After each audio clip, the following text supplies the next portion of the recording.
साधारण पुरुष हैं। देखिए, सूर्य आदि ग्रह में ब्रह्मा व शिव आदि में भी परमात्मा का अंश अधिक रहता है, क्योंकि पाराशर जी बात करेंगे ज्योतिष की। तो इसी प्रकार से बहुत से परमात्मा के अंश प्रधान अवतार हुए।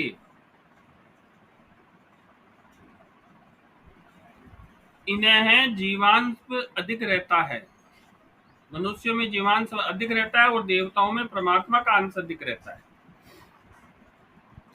तो आज चर्चा करेंगे अवतार कथन अध्याय की। तो आपको जो बताया गया है वो सृष्टि का क्रम बताया गया है। आपको ये समझना है कि सत्व रज तम से ही सृष्टि की उत्पत्ति हुई है। संख्य कारिका कहती है महतत्व, बुद्धि से अहंकार, अहंकार से ये सभी प्रकार की सृष्टि की रचना हुई। कल इसकी चर्चा होगी थी अपने। आज दूसरा अध्याय चलेगा, अवतार अध्याय, है ना। अवतार अध्याय का क्या अर्थ है? इसमें आपको ये बताया गया है कि कौन से ग्रह किस देवता के अवतार हैं। केवल परमात्मा तो केवल विष्णु को माना गया, उसके एक पाद से, त्रिपादस्यामृतम दिवी, है ना, एक पाद से इसने इस सृष्टि की रचना की, तीन पाद अव्यक्त है। तो इस प्रकार से आप समझ सकते हो, पुरुष सूक्त भी इसकी व्याख्या करता है। तो देखिए, राम कृष्ण आदि अवतार के रूप में है,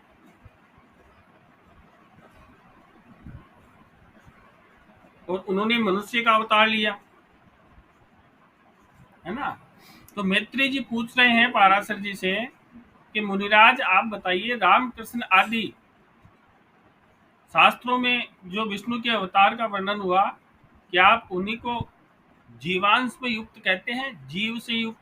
पाराशर जी कहते हैं, राम कृष्ण बराबर नरसिंह रूप में पूर्णावतार अर्थात संपूर्ण परमात्मा से युक्त है, जबकि इनके अतिरिक्त शेष प्रसिद्ध अवतारों में जीवांश भी विद्यमान है, मतलब मनुष्य का अंश भी विद्यमान है। बाकी जो ये राम कृष्ण या वराह नरसिंह अवतार है वो पूर्ण अवतार है। इसको आप आगे समझोगे। जो अजन्मा भगवान है उसको वासुदेव कहते हैं। जो अजन्मा, वो जन्मा नहीं है, उसके अनेक अवतार हैं, लेकिन सभी प्राणियों को कर्म फल देने के लिए देने वाले ग्रह रूप अवतार मुख्य है। आपको ज्योतिष के परिप्रेक्ष्य में समझना है, आपको ज्यादा आध्यात्म, क्यों, अपना क्षेत्र ज्योतिष है। तो पाराशर जी कहते हैं कि जो लोगों को फल देने वाले ग्रह के अवतार में मुख्य अवतार हुई।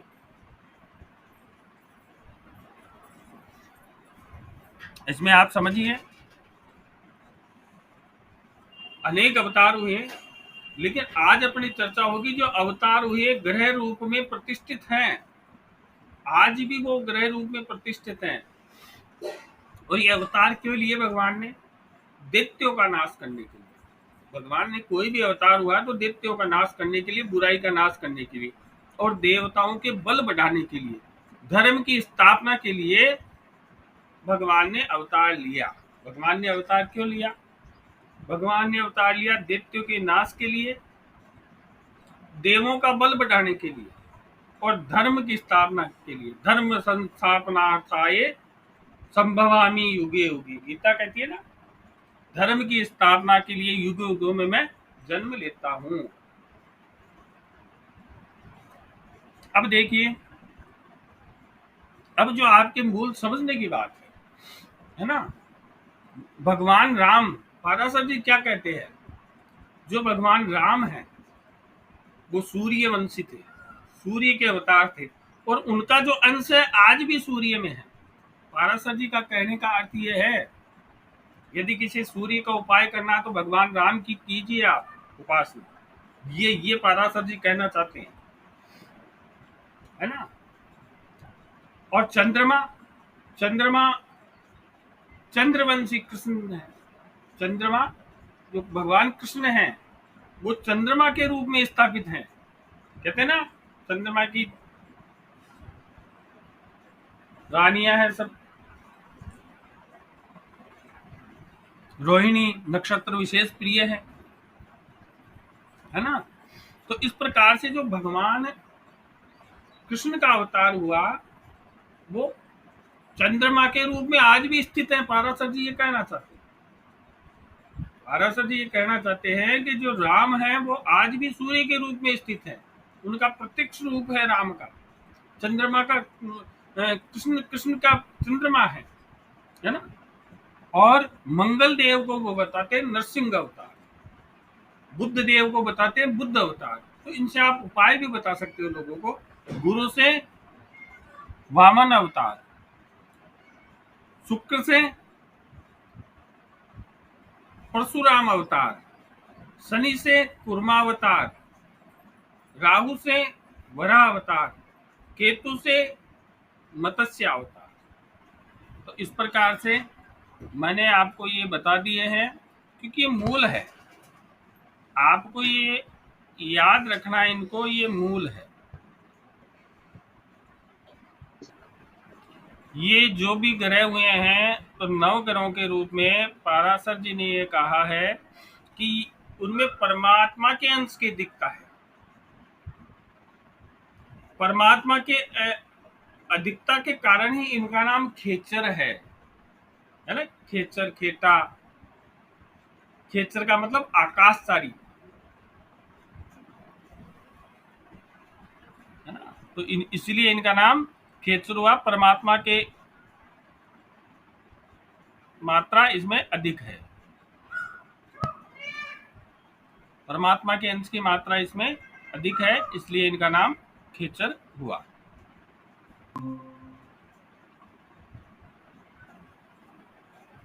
जिनमें जीवांश की अधिकता होती है वह जीव कहलाते हैं। और जो सूर्य आदि नवग्रह हैं, क्योंकि इनमें अधिकांश भगवान राम कृष्ण आदि, जैसे मैंने आपको बताया नरसिंह बुद्ध अवतार है ना, वामन अवतार, परशुराम अवतार, कूर्म अवतार और वराह अवतार और मत्स्य अवतार। तो पाराशर जी ये कहते हैं उसी प्रकार से ग्रहों के अल्पांश से मनुष्य आदि प्राणियों की उत्पत्ति हुई। जीव या परमात्मा भूत सभी अपना अपना कार्य समाप्त कर उन्हीं ग्रहों में समा जाते हैं, ये कह रहे हैं। और प्रलय काल में सभी ग्रह उस अव्यक्त में लीन हो जाते हैं, है ना। जैसे पुलिस वाले होते हैं, कोई चोरी डकैती करता है तो पुलिस वाले पकड़ के ले जाते हैं। तो जो परमात्मा का कार्य है, कर्मों का फल देने का कार्य है, वो ग्रह देव करते हैं। पाराशर जी ऐसा कह रहे हैं।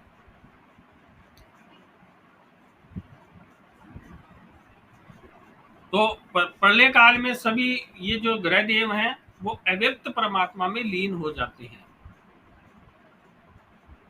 और इस अव्यक्त से जो उत्पन्न ये सृष्टि है,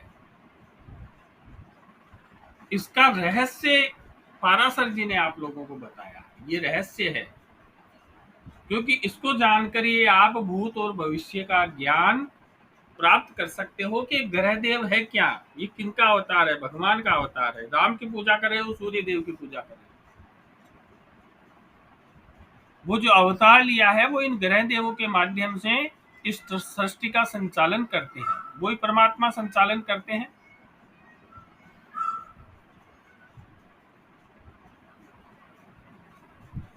देखिए प्रलय के विषय में तो जो परमात्मा है वो स्वयं ही जानते हैं, लेकिन जो जीव हैं, जो मनुष्य हैं, वो ज्योतिष शास्त्र की सहायता के बगैर भूत या भविष्य संसार का परिणाम नहीं जान सकते। इसलिए ज्योतिष शास्त्र का विधिवत अध्ययन करना चाहिए, पाराशर जी कहते हैं। वो पाराशर जी कहते हैं जो इस शास्त्र को जाने बिना ही इसकी निंदा करता है, तो इस शास्त्र को तो जानता नहीं है, इसकी निंदा करता है, ये तो ऐसा है वैसा है, इसमें कुछ नहीं है, लोग बेवकूफ बनाते हैं, है ना। तो वो रोग और नरक को भोग कर पुनः जन्म लेता है, फिर अंधा होता है, ऐसा कहते हैं। तो ज्योतिष की कभी निंदा नहीं करनी चाहिए, जो निंदा करे उसकी सुननी भी नहीं चाहिए। मैं नहीं सुनता, कह देता हूँ ना, कोई कहता है कि कुछ नहीं हुआ, कुछ नहीं हुआ, तो क्या लेने आए भाई। तो राम कृष्ण नरसिंह जो भी अवतार हुए हैं उनको संपूर्ण अवतार कहकर इनका संबंध सूर्य, चंद्र, मंगल आदि से जोड़ दिया गया है ना। इसलिए तो अरिष्ट है, मृत्यु है, या कोई व्यक्ति को सुख है, इसके लिए इन ग्रहों का विचार करता है प्रत्येक एस्ट्रोलॉजी, है ना। जो अव्यक्त है या विष्णु है, जो 12 आदित्य है ना, 12 सूर्य है, उनमें से एक है। आदित्य कौन है? आदित्य देखिए, देवता और राक्षस है। तो देवताओं की माता का नाम अदिति, अदिति आदित्य, अदिति आदित्य, और दिति दिति दैत्य, दिति दैत्य। तो जो देवताओं की माता उनका नाम तो अदिति है, और जो राक्षसों की माता उनका नाम दिति है। तो इसमें कहा गया है कि जो आदित्य है वो प्रकाश का स्वरूप है, इसलिए तो सूर्य को आदित्य कहा जाता है। और जो दैत्य है वो अंधकार छाया स्वरूप है, जैसे राहु केतु, है ना। जो दैत्य है वो राहु केतु है, ऐसा आप मान सकते हो। तो देखिए ये क्या होता है कि दैत्यों का बल कम करने के लिए और देवताओं का बल बढ़ाने के लिए भगवान ने अवतार लिया। तो उनके साक्षी स्वरूप आज ये ग्रह हैं जो भगवान ने अवतार लिया, है ना। और जो देखिए ये साइंस भी कहती है, साइंस भी ये कहती है कि सभी ग्रह सूर्य के प्रकाश से चमकते हैं, तो शक्ति तो वहां से आती है।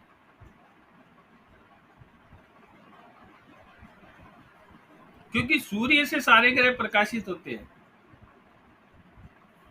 उस समय कह दिया पाराशर जी ने।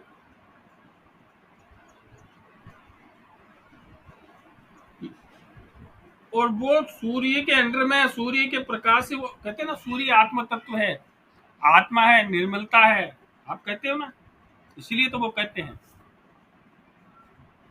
तो जो ज्योतिष में ये ग्रह शब्द है ये विशेष अर्थ रखता है। ग्रह का अर्थ है प्राणियों को फल देने के लिए ग्रहण करने वाले ग्रह कहलाते हैं।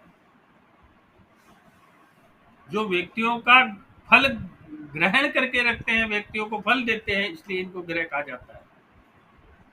इसलिए कहते हैं ना, समस्त चराचर जगत इन 9 ग्रहों के अधीन है। वो ना, ब्रह्मा मुरारी त्रिपुरांतकारी भानु शशि भूमि सुतो बुधस्य गुरुस्य शुक्र शनि राहु केतु सर्वे ग्रह शांति करा भवन, मंत्र भी बोलते ना। सूर्य सूर्य मथिन दुरुच्च पदवीं सन मंगल है मंगल सद्बुद्धिम बुधस्य गुरुसम गुरुता शुक्रम सुखम समसनिम राहुर बाहुबलम करोतु सततम केतु कुलस्य उन्नति नित्यम प्रीति करा भवंतु सर्वे मम में अनुकूला करा, सभी मेरे अनुकूल हो जाएगी। तो इन ग्रहों का तथ्य पाराशर जी ने यह समझाया है अवतार अध्याय में। तो पहले तो पाराशर जी का जो था वो था सृष्टि क्रम, सृष्टि की उत्पत्ति कैसे हुई। तो सृष्टि की उत्पत्ति आप संक्षिप्त रूप में ऐसे समझ सकते हो, महतत्व हुआ जो सांख्य कार्य का महतत्व से मतलब बुद्धि, बुद्धि से क्या हुआ, बुद्धि से अहंकार, अहंकार से क्या हुआ, सप्त रजतम, इनसे सृष्टि की रचना हुई। और अवतार अध्याय में बताते आप, मैंने आपको बता दिया प्रत्येक ग्रह का, प्रत्येक अध्याय मैंने आपको, वो प्रत्येक देवता अब मैंने आपको बता दिए। फिर आगे चलते हैं, इन ग्रहों का गुण और इनका स्वरूप क्या है। तीसरा अध्याय, तीसरे अध्याय में कहते हैं, सबसे पहले मैत्री जी ने कहा पाराशर जी को, हे मुने, आपने मुझे प्रेम पूर्वक सब बताया, अवतारों के विषय में आपने बताया, अब मुझे उस ग्रहों के गुणों के स्वरूप के विषय में बताइए कि उन ग्रहों का स्वरूप क्या है। तो सबसे पहले उन्होंने नक्षत्र बताया। पाराशर जी कहते हैं, विप्रवर, अब मैं आकाश में जो नक्षत्र हैं और जो ग्रह हैं उनकी स्थिति आपको बताता हूं। आकाश में जितने भी ज्योतिबिंब अर्थात तारे हैं, दिखते हैं, उनमें से कुछ का नाम नक्षत्र है, सभी का नाम नक्षत्र नहीं है, तथा कुछ को ग्रह कहते हैं। ग्रह तो वह जो चलते रहते हैं, और नक्षत्र क्या है, जो स्थिर रहते हैं। तो जिन उनमें से कुछ नक्षत्र है, उनमें से कुछ ग्रह, और जिनका स्थान सदैव स्थिर रहता है, अर्थात जिन तारों में अंतर निश्चित रहता है, उनको नक्षत्र कहते हैं। न क्षरति इति नक्षत्र, ऐसे आता है। तो नक्षत्र क्या है? तारे हैं जो आकाश में स्थिर रहते हैं। अब देखिए, और ग्रह क्या है? नक्षत्र मैंने आपको समझा दिया, आपको पहले ही पता। और ग्रह क्या है? जो ज्योतिपिंड, जो ज्योति स्वरूप आकाश में सदैव परिक्रमण करते हुए इन नक्षत्रों को पार करते हुए जाते हैं, वह ग्रह कहलाते हैं। वही आपके 12 भाव हैं, 12 भाव तो फिक्स है, उनमें ग्रह घूमते रहते हैं ना, कभी कौन से भाव में चले गए, तो आकाश का नक्शा ही आपका भयचक्कर। भयचक्कर, भयचक्कर का अर्थात नक्षत्र चक्कर या राशि चक्कर का 27वां भाग। 27 का भाग दीजिए 360 में, एक नक्षत्र क्या आ जाएगा मान? एक नक्षत्र की दूरी कितनी है? तो अश्विनी आदि 27 नक्षत्र हो गए। फिर उन 360 के 12 भाग किए, तो 12 भाग किए तो वो 12 राशियां हो गई। अब जो सूर्योदय के समान जो पूर्वी क्षितिज पर राशि उदय होती है, उसे लग्न कहा जाता है। कि आपका लग्न कौन सा है, 2 घंटे का वो लग्न रहता है। तो मैंने आपको नक्षत्र समझा दिया, मैंने आपको ग्रह समझा दिया, मैंने आपको लग्न समझा दिया।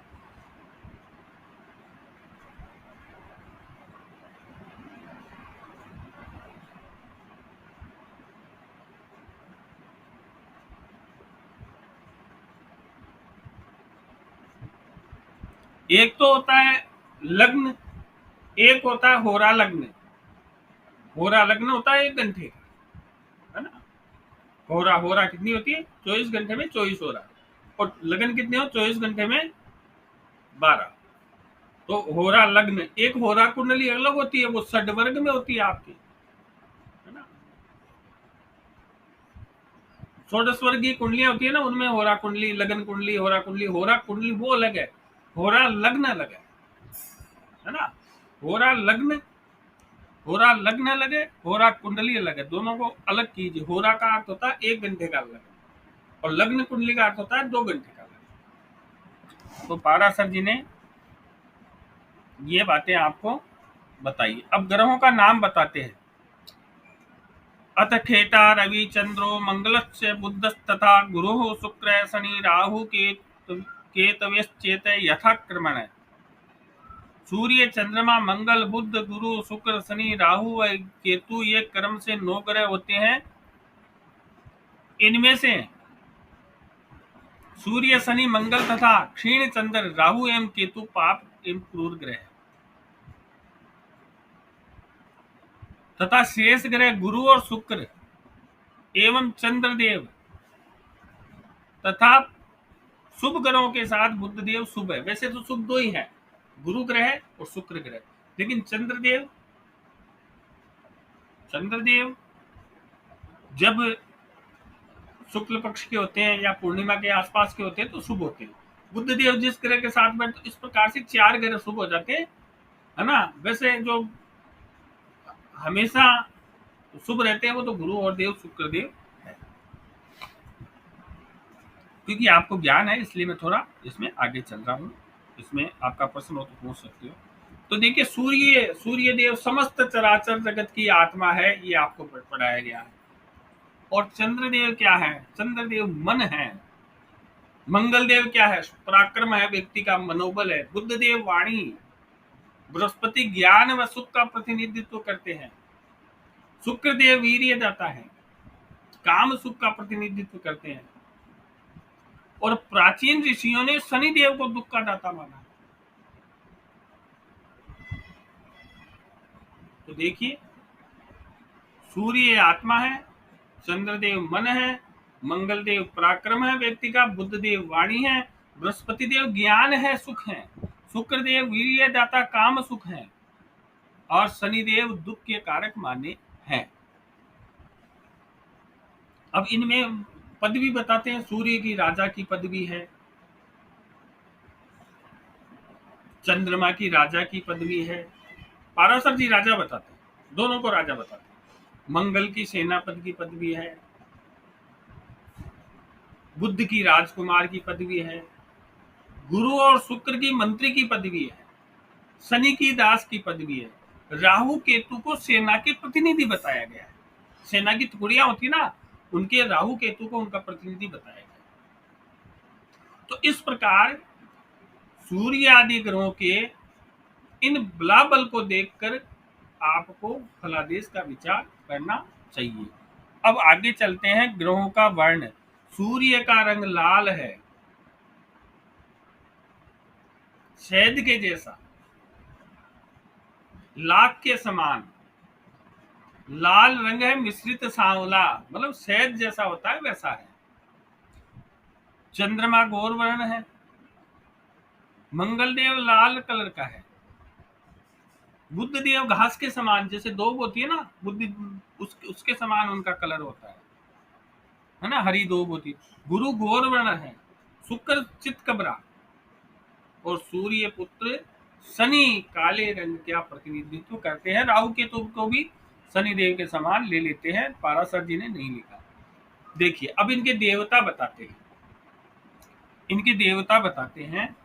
देवता सूर्य के अग्नि देवता है, लिख सकते हो। चंद्र के जल देवता है, चंद्रमा के जल देवता है। मंगल के कार्तिकेय हैं, बुध के विष्णु हैं, गुरु के इंद्र हैं, गुरु के इंद्र हैं, शुक्र के इंद्राणी हैं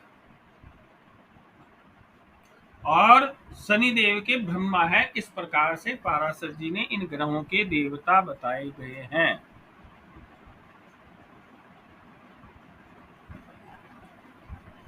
आगे चले।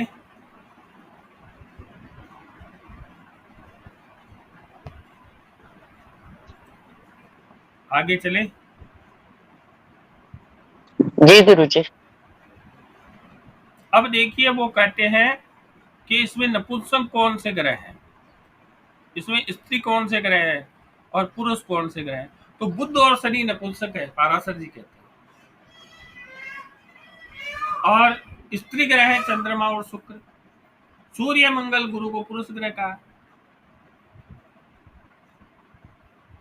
ये इन्होंने कहा है पुरुष, स्त्री और नपुंसक। अब वो कहते हैं तत्व, पंच तत्व। पंच तत्व मंगल को अग्नि तत्व बताते हैं, बुध को भूमि तत्व बताते हैं, गुरु को आकाश तत्व बताते हैं, शुक्र को जल तत्व बताते हैं और शनि को वायु तत्व बताते हैं। पंच तत्वों की इस प्रकार से पाराशर जी व्याख्या करते हैं। मंगल को अग्नि तत्व, बुध को भूमि तत्व, आकाश को गुरु तत्व, जल को शुक्र तत्व और वायु तत्व शनि देव को बताते हैं। अब आपको सूर्य और चंद्रदेव को क्या समझना चाहिए? अग्नि। सूर्य देव अग्नि है, चंद्रदेव जल। इस प्रकार से मैंने आपको सातों ग्रहों के तत्व बताए हैं। अब इनके वर्ण और तत्व की बात करते हैं। सत्व रज तम। गुरु और शुक्र दोनों ब्राह्मण हैं, मंगल और सूर्य क्षत्रिय हैं, चंद्रमा व बुध वैश्य हैं और शनि क्षुद्र है। इसमें कहते हैं गुरु सूर्य चंद्रमा सत्व गुणी है, बुध व शुक्र रजोगुणी है तथा शनि मंगल तमोगुणी ग्रह है। शनि मंगल तमोगुणी है, बुध शुक्र रजोगुणी है और गुरु सूर्य चंद्रमा सत्व गुण के ग्रह हैं। अब गुरु और शुक्र दोनों ब्राह्मण हैं, तो इनमें श्रेष्ठ कौन ब्राह्मण है? श्रेष्ठ गुरु। यहाँ शुक्र को मध्यम श्रेणी ब्राह्मण माना है और गुरु को उत्तम श्रेणी का ब्राह्मण माना है। और जैसे ही सूर्य और मंगल में, तो मंगल सूर्य को राजा माना है, उत्तम क्षत्रिय माना है और मंगल को मध्यम क्षत्रिय माना है। अब चंद्रमा और बुध वैश्य हैं, तो चंद्रमा और बुध वैश्य हैं, तो चंद्रमा को तो उदार वैश्य और बुध को पक्का व्यापारी। चंद्रदेव तो उदार वैश्य हैं और बुध है पक्के व्यापारी। शनि राहु केतु सभी शूद्र हैं या शंकर वर्ण के अधिपति हैं, शंकर वर्ण के अधिपति हैं।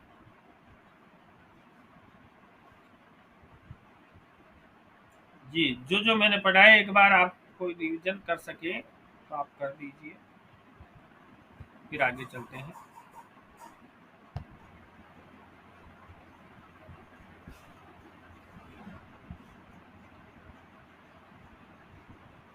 ग्रहों का स्वरूप, है ना, तो सूर्य को बताते हैं वो शहद के समान भूरी आंखों वाला,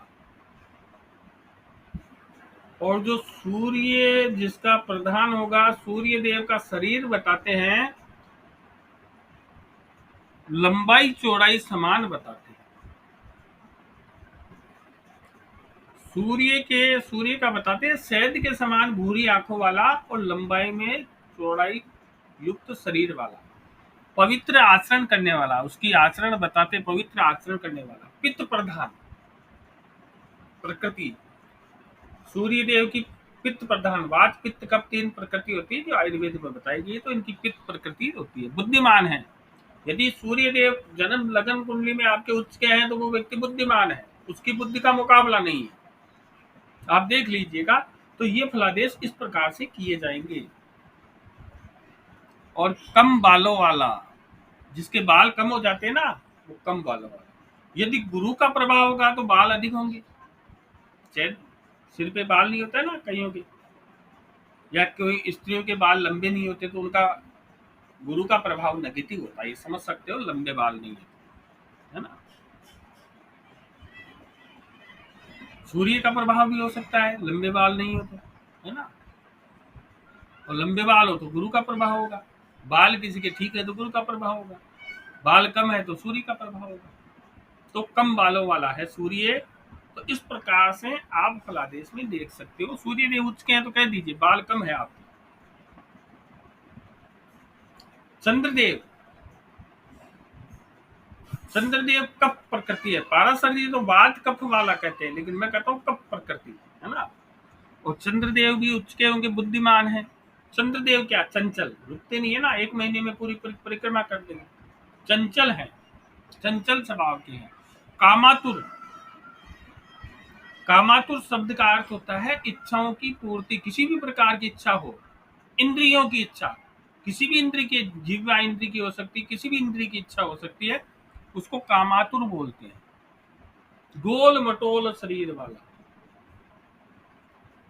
सूर्य देव का शरीर कैसा है, लंबाई चौड़ाई युक्त, है ना। और इनका क्या होगा, गोल मटोल, शुभ दृष्टि, मधुर वाणी, मधुर वाणी। तो मैंने आपको बताया था कफ प्रकृति वाला व्यक्ति ज्यादा नींद आती है, जिसकी कफ प्रकृति होती है। वात प्रकृति होती है उसी नींद नहीं आती, और पित्त प्रकृति होती है सम नींद आती है ना, बीच की। अब मंगल देव के लिए चलते हैं, तो मंगल देव क्रूर स्वभाव वाला, क्रूर है, सेनापति है, सेनापति क्रूर नहीं होगा तो कैसे काम चलेगा। आक्रामक है, आक्रमण करता, आक्रामक, लाल आंखों वाला, आंखों में ललाई दिखेगी, तो मंगल क्रूर स्वभाव वाला है, आक्रामक है, लाल आंखों वाला है, उतावला है, शीघ्रता, कहते हैं ना, मंगल 10वें भाव में बैठ गया, काम में तेजी है, शनि बैठ गया काम देरी करता है, फलादेश सटीक गया आपका। तो इनसे ही तो फलादेश लिया जाता है। उदार स्वभाव का है, क्रूर स्वभाव का है, लेकिन दुष्ट स्वभाव का नहीं है, उदार स्वभाव का है। पित्त प्रकृति है, क्रोधी है, और पतली कमर वाला है। मंगल देव प्रधान होंगे तो पतली कमर होगी। बुद्ध देव के बारे में कहते हैं, बुद्ध देव सुंदर आकर्षक शरीर वाला है। मैं कहता हूँ ना, बुद्ध देव लगन में है, बुद्ध देव का संबंध लगन से है, तो जातक कम उम्र का दिखेगा। और ये इनके जो वाक्य बोलते हैं तो उनमें गूढ़ अर्थ छिपा होता है, वाणी की प्रधानता रहती है इनमें। तो बुद्ध देव क्या, सुंदर है, आकर्षक शरीर वाले हैं, और बोलने में निपुण है, गूढ़ अर्थ से युक्त है वाक्य इनके, बोलने में निपुण है। हास्य कला है, हास्य को समझने और समझाने वाले हैं, और हास्य प्रिय हैं। और वात पित्त कफ, वात पित्त कफात्मक इनकी प्रकृति होती है। और बृहस्पति देव तो कहते हैं ना, बृहस्पति लगन में लंबा चौड़ा शरीर होगा। बृहस्पति लगन में लंबा चौड़ा शरीर होगा, लंबे चौड़े शरीर वाले होते हैं ना। पंडित जी महाराज आते, कूंद होती आगे से निकली, भारी भरकम कुर्ता पहन के आते हैं, धोती पहन के आते हैं, है ना। पहले तो बिल्कुल पतले होते हैं, जो धीरे धीरे कर्मकांड करते हैं तो गुरु का प्रभाव उन पे होता है, तो शरीर बहुत भारी हो जाता है ना। सभी पंडितों की यही स्थिति है। भूरे बालों वाले, अब देखिए, सूर्यदेव कम बाले वालों है, गुरुदेव भूरे बालों वाले, भूरी आंखों वाले हैं, और चंद्रदेव के समान इनकी भी कफ प्रकृति है। बुद्धिमान है, शास्त्रों को जानने वाले। शुक्रदेव सुंदर शरीर वाला है। मैंने आपको कहा था, शुक्रदेव यदि लगन में हो संबंध है, तो व्यक्ति में एक आकर्षण होगा, सुंदर आंखें होंगी उसकी, वो सुखी रहेगा, उसमें कवित्व होगा, है ना, कवित्व शक्ति से युक्त होगा वह। कप प्रदान, तो गुरुदेव की कप प्रदान, चंद्रदेव की कप प्रदान और शुक्रदेव की घुंघराले बाल, गुरुदेव के भूरे बाल, सूर्यदेव के कम बाल और घुंघराले बाल होंगे किसी के, समझ जाइए शुक्र का प्रभाव है। घुंघराले बाल है, शुक्र का प्रभाव है। हिंदू जी, आपने जो टिंकू जी की कुंडली दी थी उसमें शुक्र का प्रभाव है, उनके बाल भी घुंघराले हैं और शुक्रदेव अच्छी स्थिति में है, उनके विवाह के बाद में ज्यादा तरक्की की उन्होंने। तो पत्नी का कारक है शुक्रदेव, उनके शुक्रदेव बहुत अच्छी स्थिति में है। तो शुक्रदेव आप समझ सकते हो, केवल घुंघराले बाल देखकर कह सकते हो कि इसमें शुक्रदेव का प्रभाव है, इसके लग्जरी ज्यादा है, इसके पैसे की कमी नहीं रहेगी। घुंघराले बालों से ही आप केवल फलादेश कर सकते हो। ये वात युक्त शरीर वाला होता है। शनिदेव, शनिदेव वात प्रकृति, पतला शरीर, विकृत दृष्टि, मोटे मोटे दांत, आलसी, है ना। धीरे धीरे उनको कह दिया स्नान कर लीजिए, 10 लोग नहाकर चले गए लेकिन वो वहीं बैठे हैं, वो शनिदेव प्रधान व्यक्ति।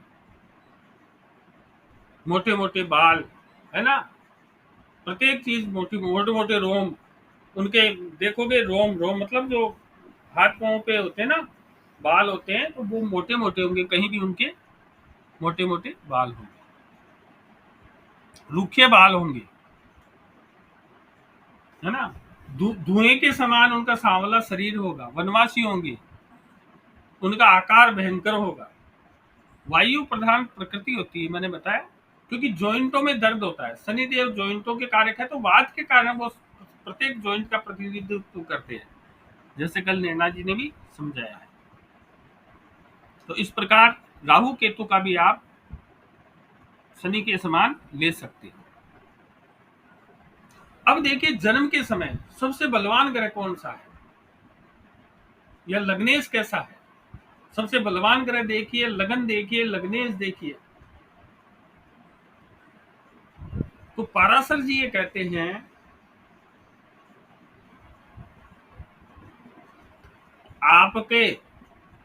आपकी जन्म कुंडली में, पाराशर जी आगे कह रहे हैं, आपकी जन्म कुंडली में चंद्रदेव नवमांश में जाकर किसकी राशि में बैठा है, उसके समान आपका शरीर, आपका शील और आपका स्वभाव होगा। बहुत बढ़िया बात बता दो, आप देख सकते हो, कोई पूछेगा स्वभाव कैसा, आकार कैसा, शील कैसा है, तो पाराशर जी कहते हैं कि नवमांश कुंडली में चंद्रदेव कहां जाकर बैठे,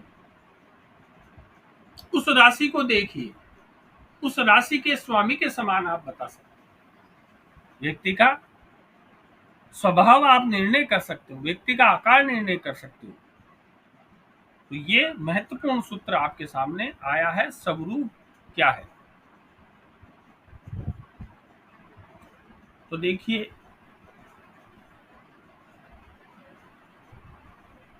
मैंने आज आपको बताया, आपको अवतार अध्याय पढ़ा है मैंने, और अवतार अध्याय में मैंने ये पढ़ाया कि जो भगवान सूर्य के अवतार राम हैं, कृष्ण के अवतार चंद्रदेव हैं, नरसिंह के अवतार मंगलदेव हैं, बुद्ध के अवतार बुद्ध अवतार हैं, वामन अवतार गुरुदेव के हैं, परशुराम अवतार शुक्रदेव के हैं, कूर्म अवतार शनिदेव के हैं, वराह अवतार राहु देव के हैं और मत्स्य अवतार केतु देव के हैं।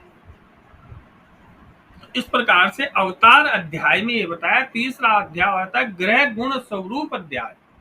ग्रहों का गुण क्या है और उनका स्वरूप क्या है। तो इसमें कहते हैं कि पहले बताते हैं नक्षत्र। तो नक्षत्र समझाते हैं, फिर समझाते हैं ग्रह, समझाते हैं, फिर समझाते हैं लग्न, फिर समझाते हैं होरा लग्न, है ना, लग्न और होरा लग्न। फिर वो ग्रहों के नाम बताते हैं। ग्रहों किसके प्रतीक है? सूर्य आत्मा के हैं, चंद्रदेव मन के हैं, मंगल देव पराक्रम के हैं, बुध देव वाणी के हैं, है ना, गुरुदेव ज्ञान के हैं, सुख के हैं, शुक्रदेव काम के हैं, वीर्य के हैं, शनिदेव दुख के कारक बताए। राहु केतु को भी वैसे ले सकते हैं। वर्ण बताए हैं। सूर्य कैसा है? सूर्य लाल रंग का है ना, गहरा लाल रंग, है ना, लाख के समान। चंद्रमा गोर वर्ण के हैं और मंगलदेव लाल रंग के हैं। बुधदेव घास के समान हरे हैं।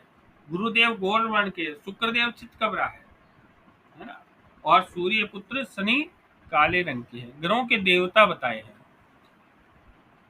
ग्रहों के देवता बताए हैं, कर्म से बताए अग्नि जल कार्तिकेय विष्णु इंद्र इंद्राणी ब्रह्मा, ये कर्म से देवता बताए हैं। और फिर कहते हैं कि बुध शनि नपुंसक है, चंद्रदेव है, शुक्रदेव युवती है, सूर्य मंगल गुरु पुरुष ग्रह है। पंच तत्व बताए हैं। तो सूर्य के अग्नि है, चंद्रमा का जल है, मंगल का अग्नि है, बुध का भूमि है, गुरु का आकाश है, शुक्र का जल है और शनि का वायु है। इस प्रकार से पंच तत्व आपको बताए हैं। गुरु और शुक्र ब्राह्मण है, मंगल और सूर्य क्षत्रिय है, चंद्रमा और बुध वैश्य है और शनि शूद्र है। यहाँ शुक्र मध्यम श्रेणी के ब्राह्मण है और गुरु उत्तम श्रेणी के ब्राह्मण है। सूर्य उत्तम श्रेणी के क्षत्रिय है, मंगल मध्यम श्रेणी के क्षत्रिय है, चंद्रमा उदार वैश्य है और बुध पक्का व्यापारी है और राहु केतु को शनि के समान शूद्र समझना चाहिए। अब ग्रहों का स्वरूप बताते हैं कि सूर्य शहद के समान भूरी आंखों वाला है, चौकोर अर्थात समान लंबाई चौड़ाई युक्त शरीर वाला है, पवित्र आचरण करने वाला है, पित्त प्रधान प्रकृति है, बुद्धिमान है, पुरुष है तथा कम बालों वाला है। चंद्रमा कप प्रकृति है, बुद्धिमान है, चंचल स्वभाव है, कामातुर है, गोल मटोल शरीर वाला है, शुभ दृष्टि है, मधुर वाणी बोलने वाला है। मंगल क्रूर स्वभाव वाला है, आक्रामक है, लाल आंखों वाला है, उतावलापन है, धैर्य नहीं है उसमें, उदार स्वभाव वाला है, क्रूर है लेकिन उदार स्वभाव वाला है, पित्त प्रकृति है, क्रोधी स्वभाव है, पतली कमर वाला है। बुद्ध सुंदर आकर्षक शरीर वाला है, गूढ़ अर्थ से युक्त वाणी बोलने वाला है, हास्य को समझाने वाला है तथा स्वयं हास्य प्रिय है और वात पित्त कफ तीनों प्रकृति होती है बुद्ध देव की। बृहस्पति बड़े लंबे चौड़े शरीर वाला है, भूरे बालों वाला है, भूरी आंखों वाला है, कप प्रधान प्रकृति है, बुद्धिमान है, शास्त्रों को जानने वाला है। शुक्र सुंदर शरीर वाला है, सुंदर आंखों वाला है, सुखी है, श्रेष्ठ है, कवित्व शक्ति से युक्त है, कप प्रकृति प्रधान है, घुंघराले बालों वाला है, शनिदेव वात युक्त शरीर वाला है, शनिदेव वात प्रकृति है, पतला शरीर है, विकृत दृष्टि है वाला है, वायु प्रधान है, मोटे दांतों वाला है, आलसी शरीर वाला है, धीरे धीरे अपने शरीर का संचालन करता, मोटे बाल होते हैं, रूखे बाल होते हैं, है ना, धुएं के समान होता है, सांवले शरीर वाला होता है, वनवासी होता है, भयंकर आकार वाला होता है, वायु प्रधान प्रकृति वाला होता है। लेकिन राहु देव बुद्धिमान होते हैं। राहु देव को बुद्ध देव के समान समझना चाहिए। राहु और बुद्ध की युति बहुत ही गुप्त बुद्धि होती है व्यक्ति में। तो इस प्रकार से मैंने आपको बताया और एक नियम आपको बताया कि व्यक्ति का स्वरूप स्वभाव कैसे देखना है। तो चंद्रदेव नवमांश कुंडली में कौन सी राशि में बैठे उसके समान जातक का होगा। अब आपको कल ग्रहों की धातु, स्थान, रस आदि की जानकारी दी जाएगी, है ना। धातु कौन सी जैसे होती है ना, धातुएं होती है, रक्त, मज्जा, है ना, मांस, मेद, वीर्य बनता ना साथ लास्ट में। और सबसे पहले भोजन, भोजन से रस, रस बनता। तो इस बारे में आपको इनका दिग्बल, कालबल, चेष्टा बल, है ना, इनके वृक्ष, है ना, ग्रहों के वस्त्र, ग्रहों की ऋतुएं, ग्रहों की धातु मूल, जीव संज्ञा, ग्रहों के उच्च नीच, ग्रहों की मूल त्रिकोण राशि, ग्रहों की नैसर्गिक मैत्री, ग्रहों की तात्कालिक मैत्री, है ना, ग्रहों का स्थान बल, है ना।